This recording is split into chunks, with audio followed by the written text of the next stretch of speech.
Yeah. Hey, everybody. Welcome to Jen Lowry Writes. Today, I'm so excited. I've got Phil Barker here, guys. He is the young adult author of The Climb. I cannot wait to talk more. I got to tell you about his bio first so you know who we're working with. So, young adult literary fiction author Philip Barker believes it is important to do something every day that scares you, even if it's only a little bit.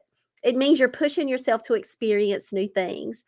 Through his writing, he aspires to provide young readers a different perspective, to put emotions into words so that they can hopefully feel a way that they normally wouldn't or even wouldn't want to. So, Philip, it's so nice to have you here, and we can do the ooh ah.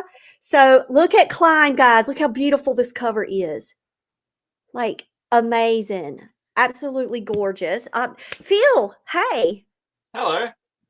Tell us all about you. About me? Yes, we need to know. Author world. What's up with you? Okay. I'm a teacher. First, I've been teaching since I was 20. I'm 29 now, and I feel like I'm finally kind of getting the hang of it, which is lovely. Started teaching English, and um, yeah, I just kept teaching kids how to write stuff, and then I got to a point where I was thinking, I should probably do some of this because I keep telling kids how to do stuff, but I haven't actually been applying it very much, which felt weird. And my wife is a designer, and she works at a university. One of the parts of her job is she needs to work in the field, otherwise they won't keep her employed. And I figured that sounds logical. If I'm teaching kids how to write, I should probably start writing. So I tried it out, and I just started writing a whole bunch of random stuff. Oh, gosh, my computer. I had to You're turn that off. good. You're good. So I started writing a whole bunch of random stuff, and I was like, "Oh, this is not good enough. That's not good enough. This isn't as good as Kafka. What? Sure, I'm not going to change the world with this. I need to write something else. Good." So I ended up writing about 100 starts to stories, and I was like, "They're just not good enough." And then my wife finally snapped at me. She's incredible. She's like really, really supportive. It's great. Um, and she finally snapped. She said, "You just need to write something already. I'm sick of hearing the start of a story, and I want to hear how they happen." And I did the Neil Gaiman masterclass with some of the kids at school. As Yes. Wait, you did it with the kids too? yeah, we have a writing club. Some of the kids like writing, and I much prefer teaching, like spending time with those kids than spending time with all the sporty kids that everyone else seems to want to hang out with. It's like, no, they're boring. These are the interesting kids. So we did that, and one of the things he said was, you have to finish things, even if you're not proud of them. You have to finish them because then they're done. Otherwise, you get used to not finishing them. So I put down a random storyline that was pretentious and awful, and I look back in hindsight and I go, "Oh, what was I thinking?" But I finished it, and that was the first draft of Of Climb. Climb. And then, Climb. Look at you. Climb. Look how far Climb has come. thank you. It's so different to when it started because we just kept editing it and editing it and editing it until it finally, like, I actually felt proud to read it. Because the first draft, I got to bits and I went, "Oh dear." If I was to read that in class, I'd be paying it out right now. So I'm gonna fix that. And that was great.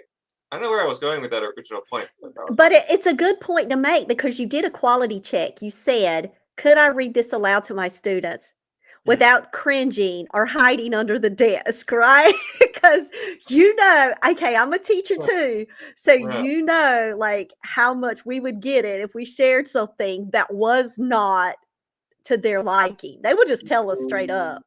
hmm And yeah, it's really cool being a teacher, and I will always be a teacher, no matter how much writing I do or if I write any more books. I always want to be a teacher because the kids keep you in check. Oh, they do. They No matter do. what you say or what you do, you could have just cured cancer, and they'd be like, "Well, did you do it the right way, or did you cure cancer by not coming to school and teaching us?" So I really like it. The kids really hold you accountable to things. It's great. And I also love, though, how you're sharing that writing experience with them.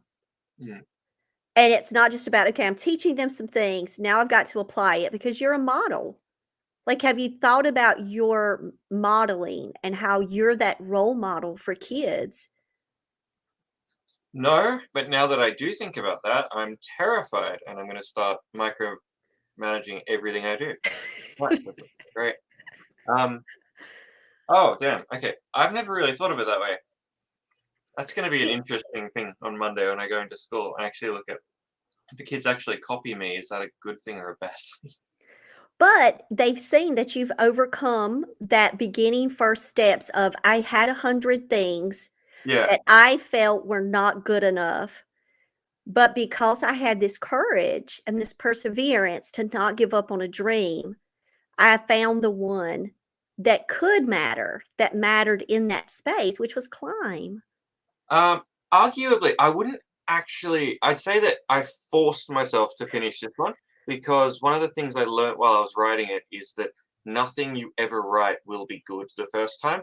And when I came to terms with that, it made life so much easier because Yes. it's like, okay, I'm just going to write. For this may be good, it may be bad. Either way, I'm going to deal with it later. The scary thing right now is just putting words on paper. So I got a big poster laminated and put it up in my classroom and also on my wall, which I'm not going to move my camera because I think I may ruin everything. Um, is Anything you write is 100% better than anything you don't write because then we can edit it. And Stephen King did this cool thing where he said he writes 2,000 words a day, or he doesn't let himself sleep, which is insane. But I took a bit of that idea and I was Ooh, like, ooh. okay, I'm going to write 2,000 words every day. And for the first book, I was like, I'm going to write and write and write and write. But then I hit a wall for the first book. But fortunately for me, which is unfortunately for lots of people, I broke my foot and I read that in your news article. well, that's the wrong spot. Anyway, there's a giant. You've got a giant boot that I'm just using an infra Yeah, yeah. yeah, There you see go, it. giant scar there. I see there, yeah. Oh, terrible. So I'm never going to show that on a webcam interview again. but Anyway, that's okay because now we're a part of Phil Barker's life, and in the hospital, I read your article where you were in the Gazette and you were talking about how the nurses kind of y'all were just you were observing and had time. So tell me about that. You broke your foot, you had time. yeah. So I broke my foot, and they said for 2 weeks I couldn't actually do anything to it because it was too puffed up and swollen. So they said, you've officially broken your foot really, really well. Good work. We can't touch it until it's not swollen. Otherwise, we're going to cut into it. And it's going to go everywhere, which isn't cool. So I had 2 weeks of doing absolutely nothing, and I was playing video games for the first week. But then I realized, why am I not? Why am I wasting this time? So I just started writing Stephen King style 2,000 words every single day. And then I spoke to some of the nurses, and whenever I was stuck, I'd ask them, hey, if this happened, what would you do? And they'd say, oh, well, I have had something like that happen. And then they'd tell me a story, and then I would use that story to um, add to the next bit. And then if it stayed in, it stayed in. If it didn't, it didn't. But it was still on the page, which meant that I had done something, which was what I was trying to do. Which is absolutely one of the best backstories of how you build a book. Because it's like a true lived experience, right in the moment, pushing through. You talk, in your book, it says, there's this character who has grit, right? Mm, She's got this grit about her, but that's you writing the story. Like, you are not giving up until this story is done. And I that, love how you said, like, now going back, it's the editing and editing. Like, how many rounds do you think you did to kind of get it to the place that Climb is now, out um, into the world? Before I gave it to an editor, I gave it to my mother-in-law, who is she actually has chronic pain, so she pretty much lives in the house out the front of our house because she can't do much. But her mind is insane. It's so good. She's so smart, but she hasn't been able to do much because she's had this mindset where she can't do anything for the last like 30 years. But as Mm. soon as I threw a copy of my draft at her and said, I want you to read that and tell me what you think, and she said, oh, I don't know if I can. I was like, well, you read a book every week. I would like for you to read my book, and I would like you to tell me if it's good or not. She went, okay, whatever. Okay, but I might give you bad. I was like, there is no good and bad feedback. You might like it, you might not like it. Just read the book. Read it. And then she read it, and then she started giving all this feedback. She ended up going through like almost line by line and circling, okay, why does this character do this? Why does this character do this? What? Why is this? And just, her brain just started igniting. It was so cool. So now she's my full-time editor, who I Love don't it. but I live with her, so technically. And, so, You've got the best editor, though, yeah. because they're straight up to the point, letting you know the good, the bad, and the ugly, Yeah. right? I got to third draft, and then I gave it to her, and then I did two more drafts after that, and then I gave it to the professional editor, who's this really cool guy called Dominic in England, who I found on a website called Readsy. Yes, Anyone that wants to yes. self-publish, check out Readsy. It's the coolest. And then he went through it and he checked it for all if what was it? It was an assessment, so it's saying like how would this fit in the market? Is it actually worth doing? And once he'd done that, he sent it back again, and then I went through it again, and then I sent it up for first reviews. And one of the reviewers says, "Well, maybe if you edited it more, it would be better." And that was the lowest review I'd ever got. It was 3 stars. I was like, "Oh God, Mm. I'm a fraud. This is awful." I got so angry. I read a blog post about how much I hated that reviewer. But she was totally right. The review was 100% correct. I read through it again. I was like, "Oh, this is not the right copy." And I realized that I'd sent her like the third draft instead of the latest. Oh my gosh. So I sent it back to Dom. I said, "What the hell? You didn't do your job. Sort yourself out." He went, "Actually, you can calm down because I did do my job and you gave her the wrong copy. So we're going to sort this out." That didn't work out very well. Hey, lesson learned. Check your Yeah. copies. Check your Oh, copies. file things properly. I filed it so badly that when I was looking for anything, it was like sifting through piles of rubbish. And it's because I had so many random drafts here and there that I'd changed one or two things. For the second one, I have sorted all of those problems out, so I don't have that same issue again.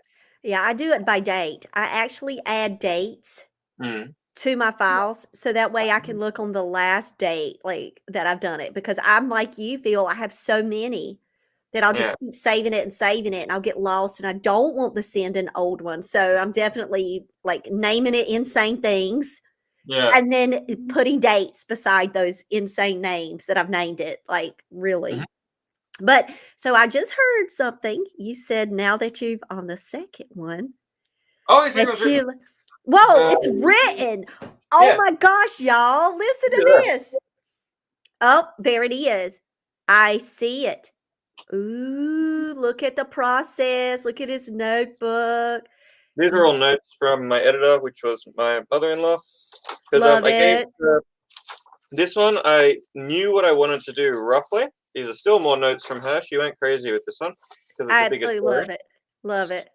And finally, we get to there we go. That's it there, ready for editing. But she tore this one to shreds because Awesome editor.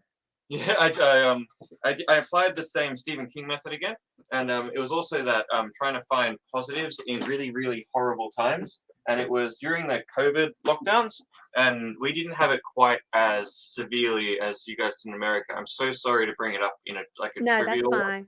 That's but fine. it was less severe over here because we're very isolated. And I live in the mountains, so we got lots less people. So they said all the schools are on lockdown, and because I teach special needs, I had to go in and teach like two kids. So there wasn't really much to do. So then whenever they were all doing work, I'd say today I'm just going to write another chapter, and in 30 days I'm going to write 30 chapters, and then I will have done the second book. Do you know And that's my process too, Phil? I do the same exact thing. I do a chapter a day when I write. yeah, nice. Yeah, and it's kind of like the NaNoWriMo. Like if you've ever been a part of NaNoWriMo, it's like 1,600 plus words a day. So What Stephen is it? I'm going King, to write that down. Never um, right. oh, NaNoWriMo, you definitely need to become a part of that writing community. Absolutely love it. And they have in November, they have a big push where you write a novel in a month. And they have Yeah. all kinds of online support, forums, community building, uh, free webinars you can go to. And it's just a really great community, NaNoWriMo. And so that whole Stephen King concept of the 2000, NaNoWriMo kind of takes that in and they have these pushes throughout the year where they try to get authors together to write their novels in a month. So it is so doable. So I'm glad Yeah. that you embrace that to try Yeah. it because that's the actual method that works for me too. And one, because we're teaching and because we have family, because we have responsibilities. If we can push that in and get that first draft on the page, what an accomplishment, right? Oh yeah, can't Because edit a blank page. because then you have to edit all of it, right? You can't edit the blank page. You got to have something there to get down. Yeah. So I love it. So talk to me about the Abbeydale Collective. Like, where did that whole come from with the independent publishing? Abbeydale Collective, I like it. Honestly, it was from me being too scared to promote myself. So, um, I the first copy of Climb was I was really proud of it, and I really wanted to do it, and I'm just thinking of a nice way to say this so that I don't insult anyone. I've worked with a lot of people because I've been working as a teacher since I was 20. Actually, technically started when I was 19 because I finished uni early because I started early, and I've worked with a lot of people that I don't respect, and also that I've found that are in their field, but I don't believe that they're very good at what they do. And that's just my opinion, but it doesn't really matter.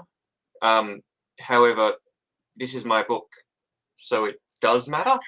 It's not a case of I can just call the parents and say, okay, that's the school policy. It doesn't matter what I say because that's the school policy. We have to do that. And if that person decided to undo all of the hard work of all the other teachers, then that's not my call.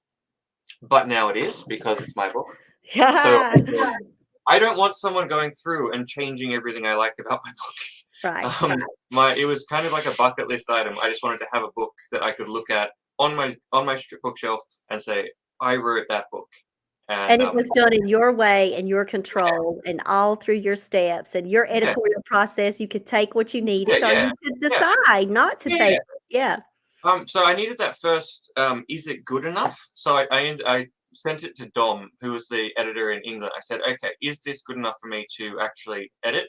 And he said, yeah, definitely. You get it published in a second because it's not a bad story and you've been teaching writing for ages, so you're not a bad writer.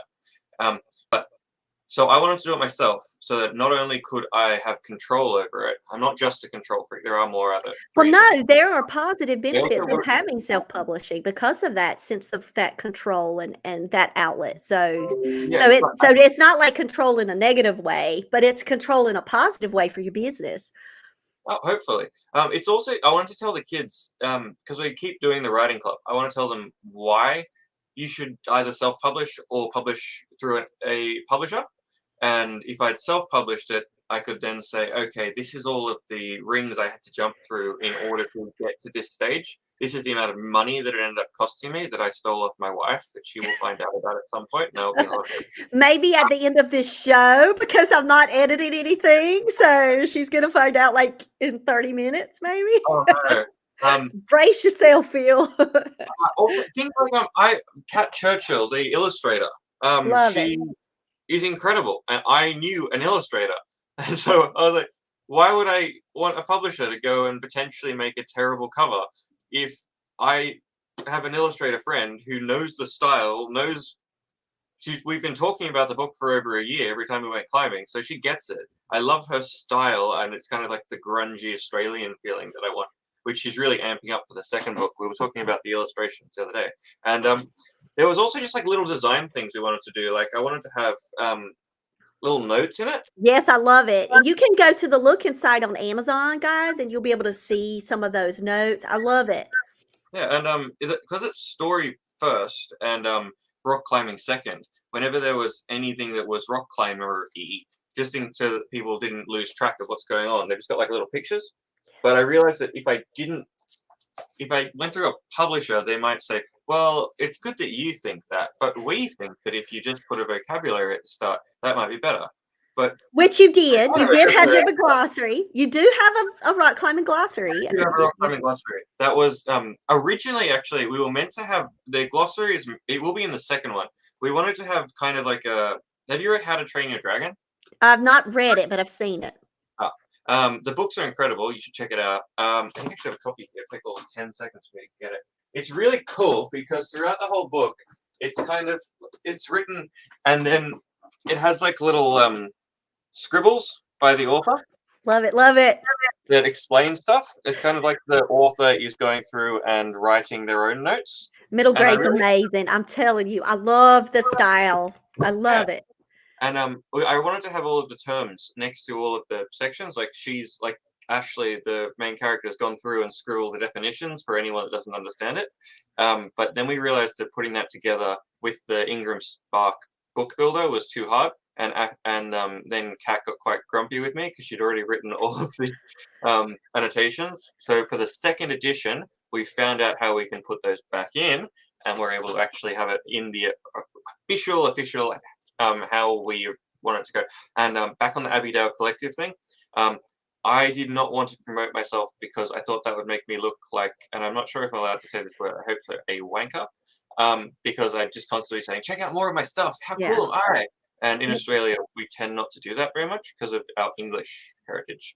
English We people don't tend like. not to do that here either. I actually just had a conversation with authors this morning in our author group, and we were discussing about how we didn't want to come across as, we called it oily. Yeah, That's the word that we use.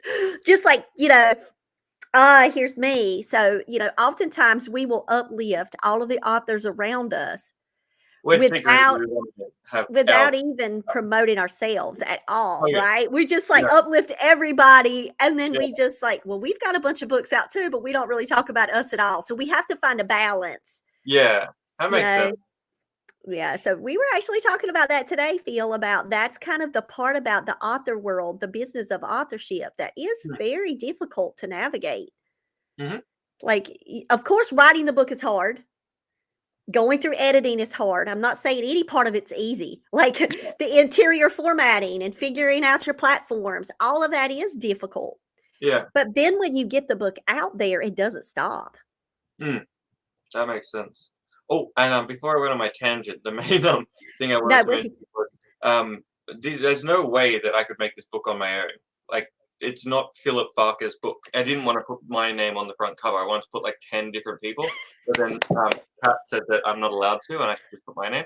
But in reality, you can't make it on your own. You can't do anything on your own. Most things in life, I find, you can't do on your own. Well, you technically can, but it won't be very good. And so I made Abigail Collective so that I could actually give everyone the credit that they wanted. That they not they wanted. they They deserve. deserve. Yeah. They They didn't deserve. want any credit. They were all quiet. They were all the sole traders. They were like, "Well, we don't care." I was like, "Well, you should care." So here you go.